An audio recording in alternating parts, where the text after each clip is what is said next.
Video काफी खास होने वाली है जिसमें बहुत सारे क्रैश की वार्निंग आ रही है। तो उसको हम देखेंगे कि कैसे होने वाला है, क्यों वॉरेन बफेट इतना ज्यादा कैश पाइल कर रहे हैं, बहुत जमा कर रहे हैं।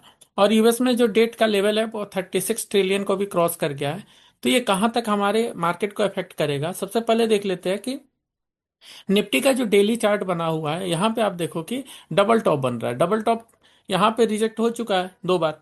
और यहाँ पे आप देखो कि जो पहला सपोर्ट इसका आ रहा है 25,400 के आसपास आ रहा है।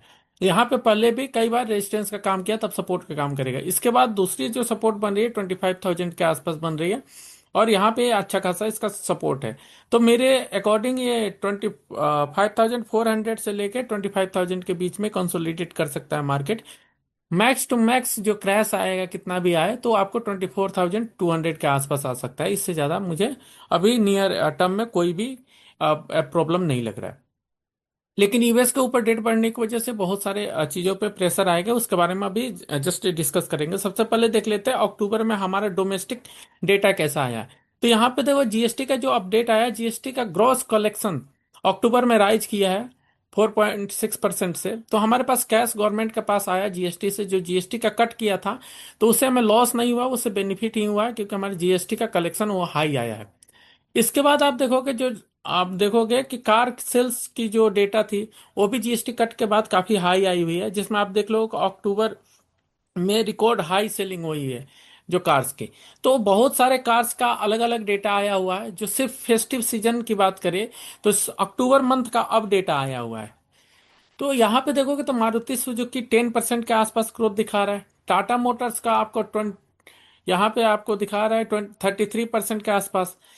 किया का दिखा रहा है 30%, टोयोटा का 39%, सुजुकी टू व्हीलर में 8% के आसपास। टीवीएस सबसे लीडर है यहाँ पे टू व्हीलर, और खासकर ईवी में बहुत ज्यादा लीडिंग।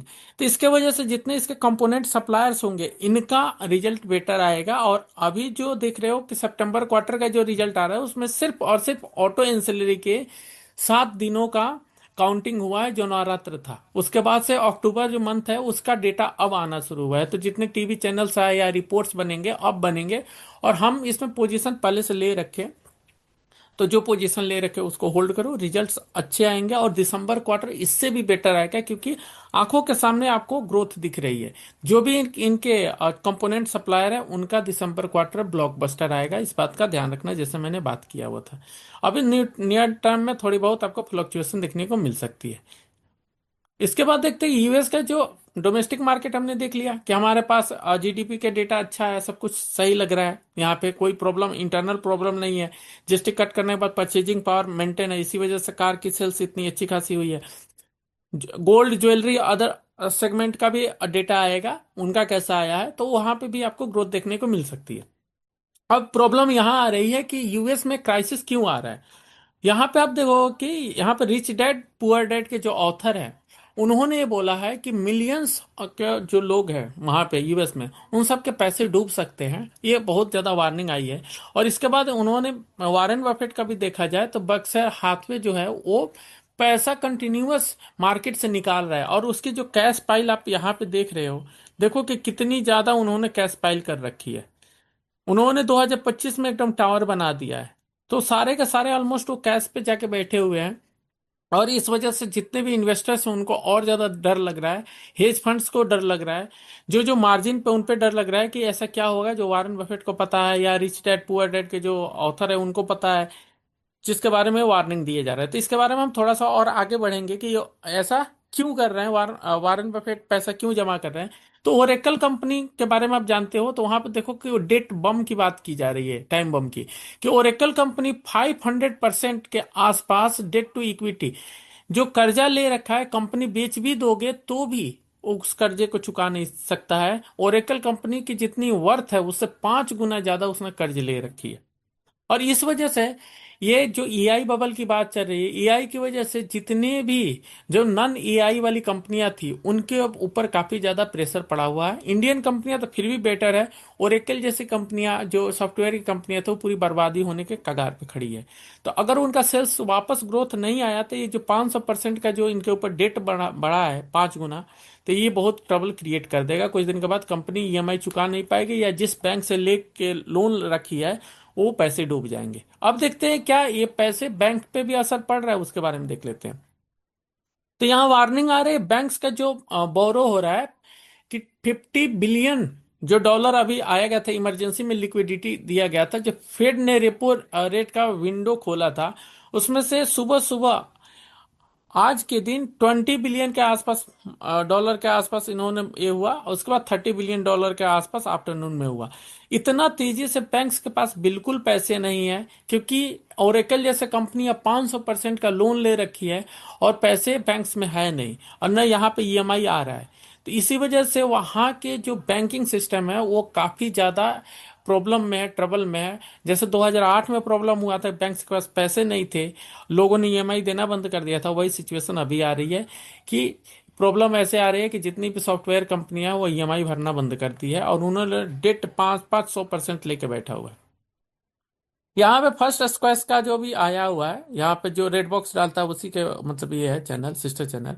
तो यहाँ पे देखो कि लिखा हुआ है कि bank now sit on the staggering 395 billion in unrealised losses of Q2 2025। मतलब अभी जो Q2 का रिजल्ट आने वाला है, यहाँ पे आप देखो कि वहां पे और ज्यादा डेट का वहां पे सिचुएशन खराब हो सकती है। पहले से अभी देखो, एक नंबर की रिपोर्ट है कि इतना ज्यादा बैंक के ऊपर डेट है, पेपर पे लॉस है, जो 2008 में भी इतने क्राइसिस में लॉस नहीं हुए थे जितना बैंक लॉस में है।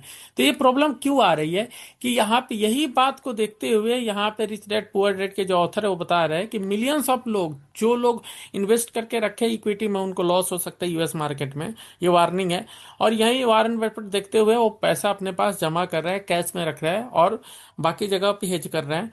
यहाँ पे जो ओरेकल जैसे कंपनी है, 500-500%, ओरेकल का मार्केट कैप जाके देखो कितनी बड़ी है, और वो अपने मार्केट कैप का 5 गुना ज्यादा लोन ले रखी है।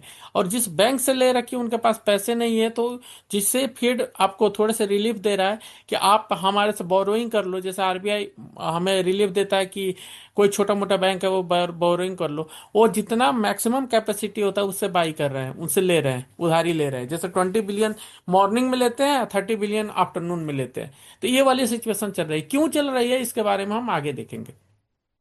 यूएस के जो कंज्यूमर है उनका सिचुएशन कैसा चल रहा है। जो यूएस का इन्फ्लेशन डेटा आया था उसको तो दिखाया गया कोई इन्फ्लेशन नहीं हुआ है, रेट कट भी कर दिया गया। फेड ने बोला कि ठीक है, बैंक्स हमसे पैसे ले लो, कंपनियां उधार लेना है हमसे आके ले लो, डेट हम देने के लिए तैयार है। ये सारी चीजें चल रही थी। लेकिन यूएस जो हाउस होल्ड की बात करें, जो लोग हैं, उन्होंने record 52% of their financial asset equity में डाल रखे हैं।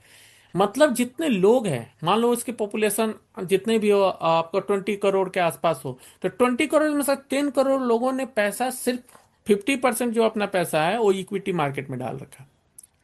इतनी खराब सिचुएशन है वहां पे कि जितने लोग हैं उनका 52% पैसा तो इक्विटी मार्केट में। अगर इक्विटी मार्केट में गिरावट आती है तो उनके पैसे डूब जाएंगे। इसी के बारे में रिच डैड पुअर डैड के जो ऑथर है वो बात कर रहे हैं। तो यहाँ पे आप देखो कि इन ये पैसा इतना डाल चुके हैं, और सारे के सारे जो पैसे हैं इसमें से मैक्सिमम क्रेडिट कार्ड लोन पे लिए हुए हैं। इसका मैं आपको डेटा दिखाता हूँ।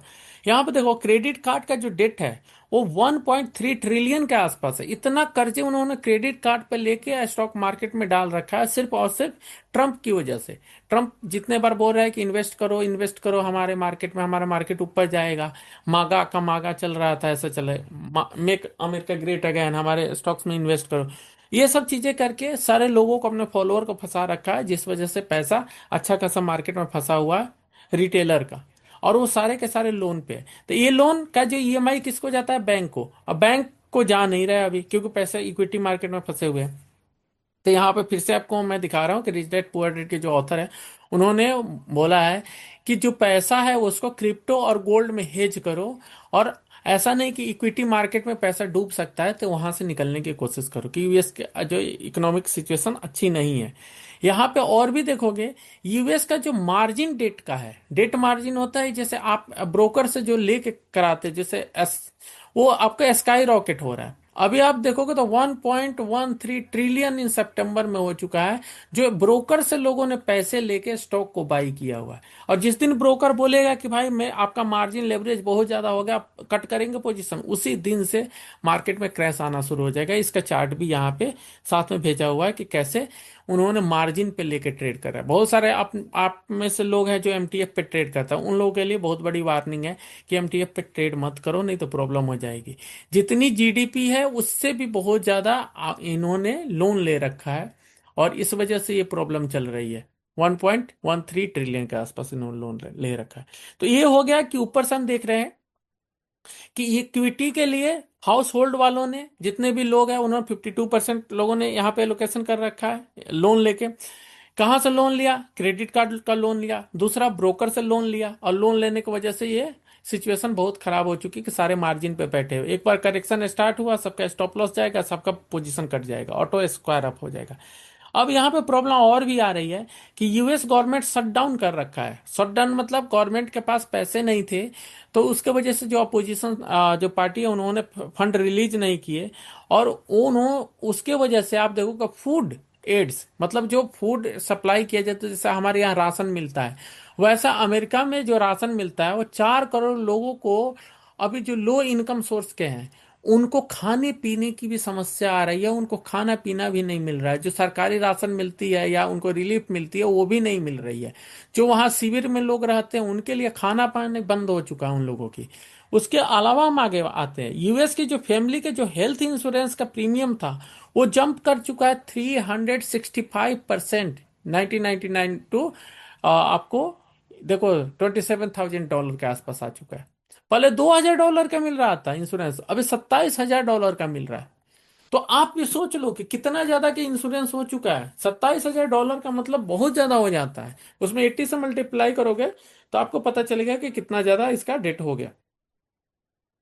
तो इसी वजह से आप देखोगे कि पहले आपका इंश्योरेंस जो आ जाता था $2,000 के आसपास आ जाती थी, लोग साल का करा लेते थे। अभी जो उनकी इंश्योरेंस आ रही है 21,60,000 रुपीज का इंश्योरेंस हो चुका है। और इतनी रुपये के इंश्योरेंस में भरने में, और वहां पे यूएस में हेल्थ प्रॉब्लम बहुत ज्यादा है। बहुत सारे लोगों को डायबिटिक है, बहुत सारे लोग हाइपरटेंशन का है, बहुत सारे लोगों को नर्व की प्रॉब्लम है, सियाटिक नर्व का प्रॉब्लम है, ब्रेन का प्रॉब्लम है, अल्जाइमर है। तो उनके जो रिच लोग हैं, मोटे ताजे हैं, उनके यहाँ जो ज्यादा सीडेंट्री लाइफ होती है तो वहां पे काफी ज्यादा प्रॉब्लम होती है। हेल्थ का जो उनका जितनी भी अर्निंग होती है उसका 50% हेल्थ को जाती है, और 50% इनका कहाँ पे है? आपको इक्विटी में। तो हेल्थ का इंश्योरेंस को संभालने जाएंगे तो ये पैसे डूब जाएगा उनका। तो इसी वजह से प्रॉब्लम आ रही है कि वो कर क्या रहे हैं, अभी आगे हम और देखेंगे कि क्या हो रही है। वहां पे खाने पीने की इतनी प्रॉब्लम आ रही है कि लोग अब ब्रेड एंड बटर खा रहे हैं। जो पहले आपको मीट लेके आते थे, अब मीट का एक पीस लेके आ रहे हैं। पहले आधे केजी मीट लेके आते थे, अब उसकी जगह वो मीट का पीस लेके आ रहे हैं। इतनी बुरी सिचुएशन हो चुकी है। कॉफी के प्राइस, वो कॉफी पीना बंद कर दिए हैं, अंडे खाना छोड़ दिए हैं। ये सारी चीजें हो चुकी है। अभी देखो अमेरिकन का जो आया हुआ है 10 ऑफ मिलियन, मतलब 10 करोड़ की बात करें हम अब, तो दिस वीकेंड शटडाउन की वजह से यहां पे देखो जो फूड एड बंद हो चुका है, चाइल्ड केयर कट हो चुका है, और आपका हेल्थ इंश्योरेंस प्रीमियम स्पाइकिंग हो चुका है। इस वजह से इतनी ज्यादा प्रॉब्लम आ चुकी है कि यूएस में सरवाइव करना मुश्किल हो रहा है। 21 लाख का प्रीमियम कौन भरेगा इंश्योरेंस का? वहां यहाँ इंडिया में अल्ट्रासाउंड आपको 500 रुपीज से 1,000 रुपीज में होता है, वहां जाओगे तो अल्ट्रासाउंड सिर्फ 1 लाख रुपए का आ रहा है। वहाँ यहाँ पे एमआरआई सीटी स्कैन ये सब चीजें आपको 4-5 हजार रुपये में हो जाएंगे, वहां पे जाओगे तो 2-2 लाख का हो रहा है। हॉस्पिटल में एडमिशन यहाँ पे आते हो तो 40,000 की होती है, वहां जाके एडमिशन कराओगे हॉस्पिटल में 21 लाख रुपये लग रही है। इतनी ज्यादा वहां पे प्रॉब्लम चल रही है। तो इसी वजह से सब कुछ देखते हुए ऐसा जो स्टॉक मार्केट क्रैश का जो हिंडनबर्ग ओमेन है वो ट्रिगर हो चुका है। और ये इनफेमस इंडिकेटर था, यही प्रेडिक्ट किया था 1987 और 2008 में जब मार्केट क्रैश हुआ था। और हिंडनबर्ग का जो ओमेन है, मतलब हिंडनबर्ग जो शॉर्ट सेलर है, वो अपना इंडिकेटर रिलीज कर दिया है कि भाई हम अमेरिका के मार्केट को शॉर्ट किसी भी दिन करना स्टार्ट कर देंगे। जिस दिन मार्केट को शॉर्ट सेलिंग स्टार्ट करेगा, जो इक्विटी में जो 52% लोगों ने पैसे डाल रखे हैं, यहाँ पे मार्जिन ट्रिगर होगी जो इन्होंने स्टॉक ब्रोकर से ले रखे हैं, और सबका मार्जिन हिट होना शुरू हो जाएगा, यूएस मार्केट क्रैश होना शुरू हो जाएगा। अब यहाँ पे प्रॉब्लम एक और आ रही है कि यहाँ पे जो टैरिफ इन्होंने लगा रखा है उस वजह से जो चीजों की प्राइस है, वो फूड की प्राइसेस है या जो कंपनी के जो मैन्युफैक्चरिंग के प्राइसेस है, वो सारी चीज खराब हो रहे हैं। जैसे ओरेकल का जो सॉफ्टवेयर था उसमें पहले इंडियन काम करते थे, तो अब वो इंडियन कम काम कर रहे हैं, अमेरिकन काम कर रहे हैं, हाई सैलरी पे काम कर रहे हैं। ऐसे उनके जो सॉफ्टवेयर थे अलग अलग दुनिया में बिकते थे, अब काउंटर टैरिफ की वजह से उनकी भी सॉफ्टवेयर महंगा हो गया। तो सब कुछ देखते हुए ऐसा देखा जा रहा है कि अमेरिका में जो कार इंडस्ट्री है उस वो भी शट डाउन हो चुका है, चिप की वजह से। चिप की शॉर्टेज पड़ गई है, ऑटो कंपोनेंट्स का सप्लाई नहीं मिल पा रहा है, इतना महंगा हो गया। तो जो कार पहले 3 लाख रुपए की मिलती थी, अभी 21 लाख रुपए की मिल रही है कार। अमेरिका में ये कार खरीदना भी मुश्किल हो चुका है, लोगों ने पैदल चलना शुरू कर दिया, इतनी प्रॉब्लम चल रही है। इन सारे वजहों से जो ट्रम्प का जो टैरिफ है उसको इलीगल पहले ही हाई कोर्ट ने उसको कंसिडर कर दिया है। और 5 नवंबर को उसका डेट फिर से है फाइनल हियरिंग का, जो सुप्रीम कोर्ट में होने वाला है। तो यूएस कोर्ट ने पहले भी इसको इलीगल बोल चुका है, कई बार हो चुका है। यूएस के जो सीनेट है, जो वहां के जैसे पार्लियामेंट में हमारे होते हैं लोकसभा राज्यसभा, उन्होंने पास करना शुरू कर दिया बिल ट्रम्प के अगेंस्ट में। पहले जो ब्राजील के ऊपर टैरिफ लगा था उसको इन्होंने हटा दिया, और उसके बाद से अभी 7 मिलियन, करीब करीब 7 करोड़ लोगों ने प्रोटेस्ट करना शुरू कर दिया है, जिसमें 70 लाख के आसपास लोगों ने प्रोटेस्ट करना शुरू कर दिया ट्रम्प के अगेंस्ट में। वो अब ट्रम्प के अगेंस्ट में ही प्रोटेस्ट कर रहे हैं। अब वो ट्रंप को अगली बार आने ही नहीं देंगे, और ट्रंप के खिलाफ हर जगह नारेबाजी हो रही है, हर जगह प्रदर्शन हो रहे हैं। और हर दिन शटडाउन की वजह से करीब करीब 1 से 2 लाख लोगों की जॉब जा रही है पर डे। उनको कोई भी सैलरी नहीं मिलेगा, गवर्नमेंट जॉब से थे तो वो चले गए। जो लोग जॉब से चले गए उनका घर कैसे चलेगा, वो अपने ईएमआई कैसे चुकाएंगे? इस वजह से बैंक डिफॉल्ट करना शुरू कर देंगे कुछ दिनों में। यहाँ पे जो जो सीनेट है उन्होंने कनाडा के खिलाफ जो टैरिफ लगा था उसको भी ब्लॉक कर दिया है। तो ये सारी चीजें हो रही है कि एंटी ट्रम्प चीजें चल रही है। जो सीनेट है उनका पार्टी उन्हीं के अगेंस्ट होता है। ये सारी चीजें देख के ऐसा लग रहा है कि 5 नवंबर को, 5 नवंबर एक बहुत बड़ी डेट है, 5 नवंबर को क्या फैसला आता है। हो सकता है कि ट्रंप के जो टैरिफ को इलीगल, जैसे पहले यूएस कोर्ट ने बोला था, इस बार भी यूएस कोर्ट इलीगल करार दे दे और बोले कि आप सारे टैरिफ को बंद करो। इसी वजह से ट्रंप काफी ज्यादा परेशान है और चाइना के साथ बार बार नेगोशिएशन करके 37% टैरिफ लेके आ गया है।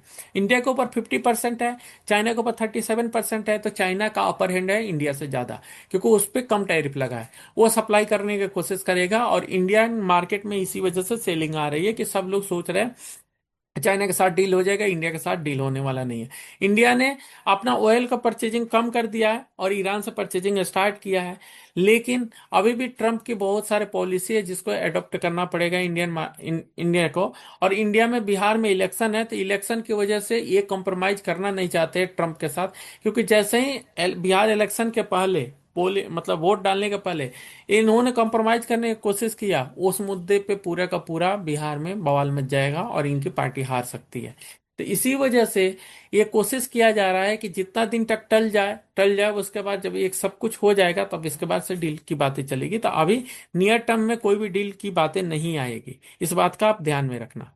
अब आ जाते हैं कि ऐसे सिचुएशन में हम बैकअप प्लान कैसे बनाएंगे। तो बैकअप प्लान बनाने के लिए बहुत सिंपल सा है। निफ्टी में डबल टॉप दिख रहा है, आपको बता चुका हूं मैं। एआई के जो स्टॉक्स है अगर इंडिया में आते हैं उस पे कर सकते हैं, क्योंकि नॉर्मल सॉफ्टवेयर कंपनियां बंद हो जाएगी, एआई के जो कंपनियां बचेगी उनमें कर सकते हो, तो उनको देख लेना। डेटा सेंटर का जो स्टॉक्स की जरूरत पड़ेगी, एआई के लिए डेटा अपलोड करनी पड़ती है, डेटा सेंटर के स्टॉक्स चलेंगे आगे भी, तो बाई ऑन डिप रहेगा। मार्केट क्रैश में अगर डेटा सेंटर के स्टॉक मिलते हैं, एआई के स्टॉक मिलते हैं, ट्रांसफार्मर, क्योंकि power supply all time high है। जैसे टीडी पावर का रिजल्ट आपने देखा बहुत अच्छा आया हुआ है, वैसे ही ट्रांसफार्मर से पावर से रिलेटेड जितनी भी कंपनियां हैं इनका मार्च क्वार्टर भी बहुत अच्छा आता है, जून क्वार्टर भी अच्छा आता है। तो आगे आने वाले क्वार्टर्स इनके अच्छे रहेंगे, और सितंबर क्वार्टर भी कभी कभी अच्छा आता है। तो ट्रांस जो एक डेटा सेंटर होता है उसको चलाने के लिए एक पूरी शहर की बिजली के बराबर लगती है, और जितनी ज्यादा बिजली होगी उतना ज्यादा पावर फेलियर होगा। फिर ट्रांसफार्मर का जो step up transformer, step down transformer, rectifiers, इन सब की जरूरत पड़ती रहती है कि वोल्टेज को मेंटेन करके लगाया जाए। ऐसा नहीं कि 22,000 सीधा वोल्ट है, 10,000 वोल्ट है, सीधे डेटा सेंटर में डाल दोगे, उसको 220 वोल्ट पे करके डालना होता है, उसके लिए ट्रांसफार्मर की जरूरत पड़ेगी। सेमीकंडक्टर की जो कंपनियां उन पे नजर रखनी है। ऑटो, क्योंकि जीएसटी की कट मिली हुई है, ऑटो का सेल्स का डेटा ऑल टाइम हाई आया है, और इसका जो रिजल्ट आएगा जब आंख के सामने आपको दिख रहा है कि डेटा हाई आया है और हम अमेरिका में जो है कार मैन्युफैक्चरिंग बंद हो चुकी है, तो जैसे अमेरिका में के साथ डील होगा या नहीं भी होता है, तो इंडिया में ही इतनी सारी अभी ऑर्डर आ चुके हैं कि इसको पूरा करने में 2 क्वार्टर के टाइम लगेगा। तो ये मार्च तक इसका रिजल्ट अच्छा ही आएगा ऑटो कंपनी को, तो ऑटो कंपनियों में बने रह सकते हैं। इसके बाद रेलवे कंपनियां हैं, तो रेलवे कंपनी में अगर फंसे हुए हैं या फंस चुके हैं या फंसने वाले हैं तो भी कोई बात नहीं। यहाँ पे बुलेट ट्रेन प्रोजेक्ट का जो ऑलमोस्ट कंप्लीट होने वाला है, 2026 के एंड में या 2027 में आएगा, वहां पे आप अगर एकुमुलेट करके रखे हैं तो आपको बहुत अच्छा बेनिफिट मिल जाएगा। तो बाई ऑन डिप रहेगा, अगर क्रैश में कभी मिले तो रेलवे के भी स्टॉक एकुमुलेट कर सकते हैं। अब हम देखेंगे कि गोल्ड एंड सिल्वर ईटीएफ में कैसे करना है और चाइना के जो स्टॉक्स है उसमें कैसे करेंगे हम। तो आईसीआईसी प्रू गोल्ड ईटीएफ में आप कर सकते हैं। यहाँ पे देखो कि यहाँ पे इंडिकेशन दिखा रहा है कि 100 से 103 के आसपास ऑलरेडी आ चुका है यहाँ पे। तो सिल्वर के जो गोल्ड के ईटीएफ है इसमें आप बाई करके चल सकते हैं, और टारगेट आपका 115 के आसपास रहेगा। अगर मार्केट में क्रैश आता है तो जैसे रिच डैड पुअर डैड के जो उन्होंने बोला था कि गोल्ड एंड सिल्वर में जाके आपको हेज करने के लिए, तो आप गोल्ड एंड सिल्वर में हेज कर सकते हो। यहाँ पे ईटीएफ को अगर छोड़ दोगे, मान लो स्टॉक मार्केट गिरते जा रहा है, तो सब लोग गोल्ड एंड सिल्वर को बाई करेंगे, और उसके प्राइस पहले भी देखे हैं कि कितना तेजी से ऊपर गया था। तो यहाँ पे आपको सिग्निफिकेंट रिटर्न मिलने की उम्मीद है। तो अपने जो पोर्टफोलियो उसका 20% के आसपास गोल्ड एंड सिल्वर में लगा दो। अगर आपका पोर्टफोलियो 1 लाख का है तो 20,000 गोल्ड एंड सिल्वर में लगा दो। कम से कम वो पैसा तो रहेगा कि जरूरत के समय आप विड्रॉ करके निकाल लोगे। दूसरा, सिल्वर का अगर चार्ट देखोगे तो यहाँ पे आदित्य बिरला सन लाइफ जो सिल्वर का ईटीएफ है, यहाँ पे भी देखो रिवर्सल दिख रहा है क्लियर। यहाँ से भी ऊपर 200 रुपये के लेवल तक जा सकता है। तो शॉर्ट टर्म में यहाँ भी पैसा बन सकता है। मैं भी मंडे के दिन ये दोनों बाई करूंगा, ठीक है। इसके बाद अगर हम चाइना की बात करें कि चाइना के ऊपर टैरिफ कम हो चुका है, तो हम वहां पे हैंसेंग बी की तरफ जाएंगे। हैंसेंग बी में दो तरीके से हम कर सकते हैं, या तो मिराई एसेट के थ्रू कर सकते हैं। तो इसमें नाम देख लो, यही नाम नाम आपको टाइप करनी होती है, ठीक है। तो यहाँ पे देखोगे तो ये काफी नीचे से अभी धीरे धीरे रिकवर हो रहा है, और रिकवर होकर 27 रुपीज के आसपास चल रहा है। इसका हाई 35 रुपीज के आसपास था। तो इसमें कर सकते हो, या और भी आता है चाइना वाले जो हैंसेंग बी होते हैं डायरेक्ट, उसमें आप कर सकते हो। तो ये हो गया आपका चाइना के। अगर एफआईआई अगर चाइना की तरफ जा रहा है तो हम इसमें हो हेज करके चलेंगे, और गोल्ड सिल्वर में ईटीएफ में करके चलेंगे, ठीक है। इन सब का चार्ट अभी हमें नीचे से रिवर्सल दिख रहा है, तो यहाँ पे हम कर सकते हैं।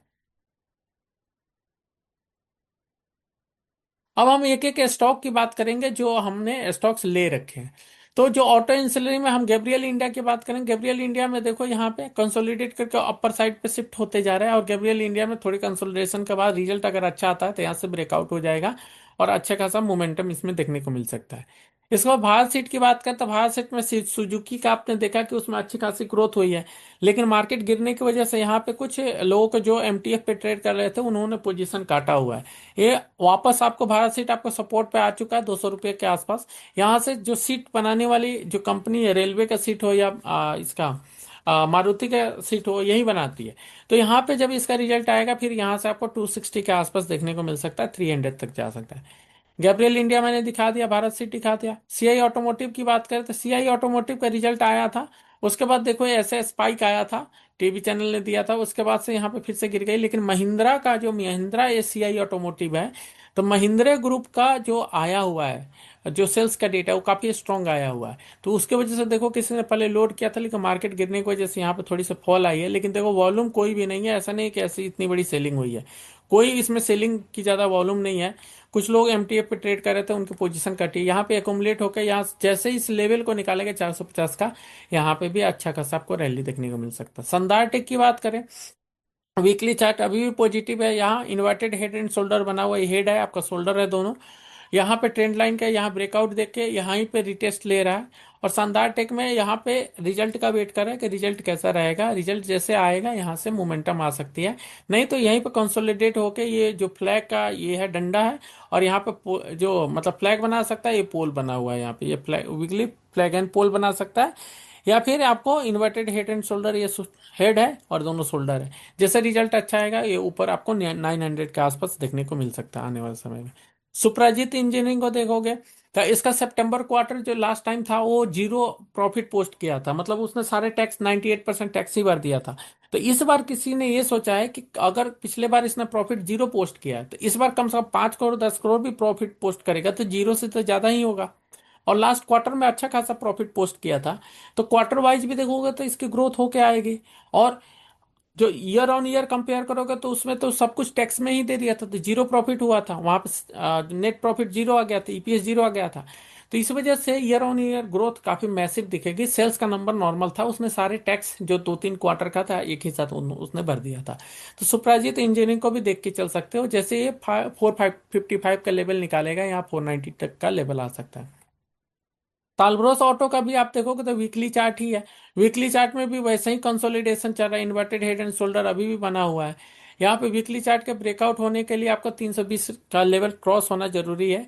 और ये ऑटोमोटिव में अगर किसी का रिजल्ट अच्छा आता है, किसी भी ऑटो कंपनी का रिजल्ट 50% 60% ऐसे आता है, और ऑटो कंपनियों का सेल्स का डेटा अभी आया है, बहुत सारे लोग इसमें लोड कर सकते हैं। तो यहाँ पे सेलिंग की अगर वॉल्यूम देखोगे तो बहुत छोटी छोटी है, बाइंग की वॉल्यूम बहुत ज्यादा है। तो इसमें लोग अभी एक्युमुलेट कर रहे हैं, क्योंकि इसमें बहुत ज्यादा वॉल्यूम नहीं रहती है। तो लोगों को अगर मान लो यहाँ पे 25,000 30,000 क्वांटिटी म्यूचुअल फंड को खरीदनी है, वो खरीदेगा तो स्टॉक वहां पे जंप कर जाएगा। इसी वजह से वो धीरे धीरे कंसोलिडेशन फेज में ही खरीदते हैं। यहाँ पे SSWL की बात करें तो जितने गाड़ियां का जो कार्स हैं, जितने टायर का आपने देखा, जेके टायर का भी क्या है, तो टायर किस चीज पे लगती है? व्हील पे ही लगती है। ऐसा तो नहीं है कि कोई और चीज पे लगती है। अभी विल्स इंडिया का रिजल्ट आया था, वो भी अच्छा आया था, लेकिन स्टॉक वहां पे क्रैश हो गया। तो स्टॉक कभी भी क्रैश हो जाता है, उसका कोई गारंटी नहीं है। जो पहले से रैली कर रखा है उसमें क्रैश हो जाता है। तो विल्स इंडिया, वो भी व्हील बनाती है कंपनी, और ये भी कंपनी जो स्टील स्ट्रिप व्हील बनाती है। तो व्हील बना रही है, तो जितने भी टायर है वो किसी न किसी व्हील पे तो लगे होंगे। तो जो अगर नए कार बिके हैं तो उसके साथ व्हील भी बिके होंगे। तो SSWL के क्लाइंट बहुत सारे हैं, मारुति सुजुकी से लेके सारे हैं, आप देख लेना क्लाइंट्स। तो इसके जो कार का व्हील्स है वो भी अच्छा खासा बिका है। इसके साथ में यूएस में इसका अच्छा खासा एक्सपोर्ट है, तो वो अभी थोड़ा सा हैम्पर हुआ था। इसी वजह से थोड़ा सा इसमें स्टॉक में यहाँ पे ऊपर से सेलिंग आई थी। लेकिन डोमेस्टिक में अगर वो कंपनसेट कर लेता है और यूएस का साथ डील हो जाती है, तो ये स्टॉक रॉकेट बन जाएगा, फिर आपके हाथ लगने वाला नहीं है, 200 से 400 पहुंच जाएगा। तो इस चीज का आपको ध्यान में रखना है कि एक कंपनी अपने मार्केट लीडर है अपने सेक्टर में। इसके बाद आपका इसके बाद का आपका ये रहता है कि जो मार्केट का आउटलुक आपका कैसा रहेगा। मार्केट का आउटलुक अभी भी निगेटिव है, क्योंकि डबल टॉप बनी हुई है मार्केट में, आपका निफ्टी में। तो यहाँ पे अभी भी सेलिंग जारी रहेगी। और खासकर जो आपका जो एफआईआई है वो कंटिन्यूअस बेचेगा और शॉर्ट करने की कोशिश करेगा। यहाँ पे 25,400 के आसपास आएगा, उसके बाद डिसाइड करते हैं। 5 तारीख तब तक आ चुका रहेगा। अगर यहाँ पे ट्रम्प डील करने के लिए तैयार हो जाता है, या ट्रम्प के टैरिफ को इलीगल करार दिया जाता है, तब तो यहाँ से मार्केट सपोर्ट लेके बाउंस कर जाएगा। अगर नहीं होता है तो 25,000 बहुत स्ट्रॉन्ग सपोर्ट है। यहाँ पे देखो कितने बार ये यहाँ पे इसको ब्रेक करने के लिए बहुत बार कोशिश किया, कई बार सपोर्ट भी लिया है यहाँ पे। तो यहाँ पे 25,000 से नीचे जाने की उम्मीद कम है। अगर म्यूचुअल फंड में इन्वेस्ट करना है तो 25,000 के लेवल आने दो, फिर इन्वेस्ट करना। अगर आपको ETF ये सब गोल्ड वगैरह खरीदना है, तो जो मार्केट गिरना शुरू कर दिया तो गोल्ड सिल्वर में बाइंग आना शुरू हो जाएगा। तो इसी वजह से आप वहां पे हेज करके चल सकते हो। तो आज के लिए इतना ही। बाकी अगर कोई क्वेश्चन होगा तो हमें कमेंट बॉक्स में पूछ लेना।